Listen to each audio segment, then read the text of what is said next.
So I feel drawn to talk about numbers this morning. So I did a post about this yesterday. I think it was yesterday. So there is this trend on Facebook. People will post something like, let's give each other a follow. I think it's called follow for follow, F4F. And everybody gets, looking at the comments. Not everybody, but most people get really excited, let's give each other a follow, blah, blah, blah. Which is great, I'm all about supporting small businesses and all that. However, what kind of followers are you actually attracting?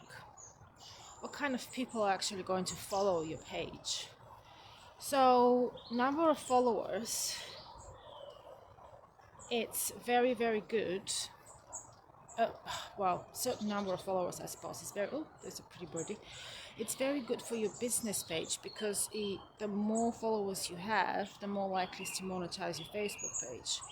Also, the more followers you have, the more likely you are to make sales. However, if the followers that you have are not your ideal audience and don't engage with what you're doing, your followers are not very beneficial for your business.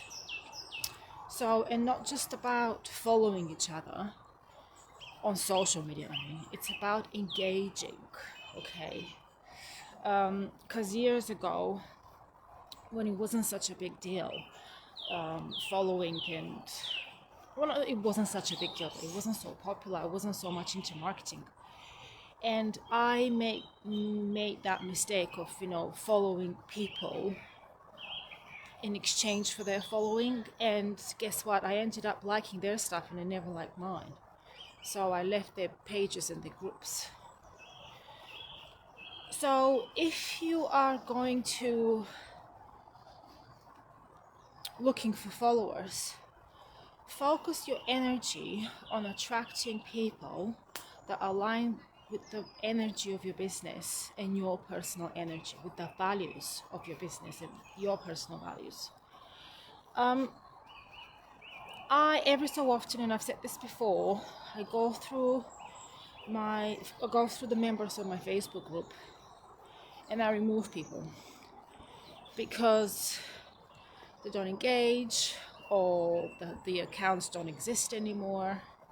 And that's another thing to think about. When someone is asking you to follow them, have a look at their account. Does it look legit? Because there's so many fake accounts on social media. I don't think it's difficult to create a fake account, actually. Maybe it takes some time, but I don't think it's difficult. And because when you run your own business, it's very important that you work with people that you actually like working with. This is one of the many benefits of having your own business, is working with the right people. And because when you work with the right people, this also reflects on your business in a positive way. So what I have discovered, and what I advise my students is, take it slow with gaining your followers. Focus on your content, focus on your message. Ask yourself, what kind of message I want to deliver with my message, and who I want to deliver it to.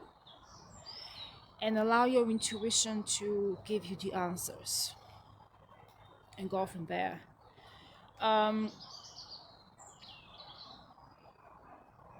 Because what's the point of having 1,000 or 2,000 followers if none of them are engaging and none of them are your ideal clients? Because at the end of the day, business is business. And I've said this to you before, you don't run a business, you run a hobby. You don't run a hobby, you run a business.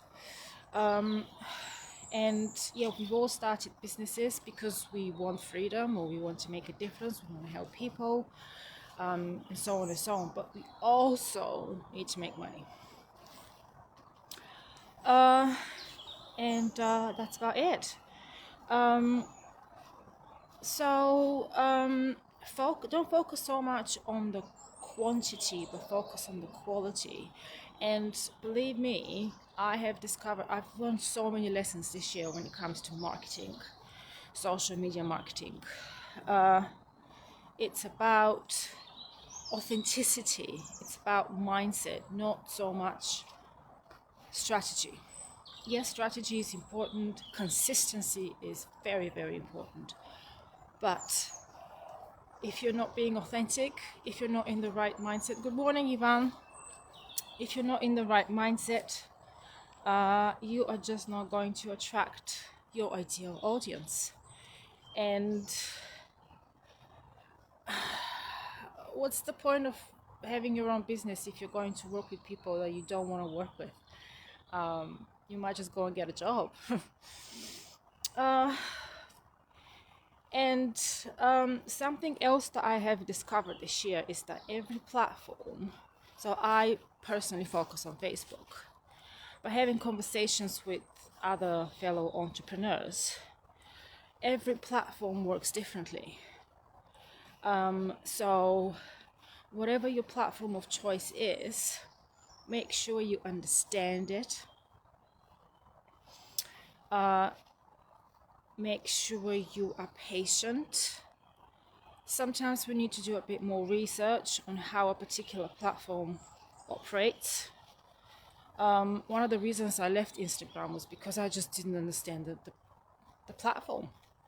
I kept on posting, and at some point I felt really overwhelmed. Then I thought, no, I'm just going to deactivate it. And since then, I felt so much better when I did it. And if you're not sure about something, just sit quietly, take a few deep breaths, and just ask your higher self, ask your intuition. What shall I do to resolve this problem? What should I do to receive solution to whatever situation you're in? And of course, there's lots of communities online where you can ask for help. Personally, I find this very overwhelming because I haven't done it in a long time. But in the past, if I had posted a question about something, I often receive too many comments and not any answers. But of course, you're free to try, you never know. Right, I'm gonna continue with my walk, put my gloves on because it's bloody freezing in here. And I don't know what music I'm gonna listen to today. I'm going to allow myself to be surprised by my playlist. Have a great day, everybody. Stay warm, and I'll see you soon. Bye.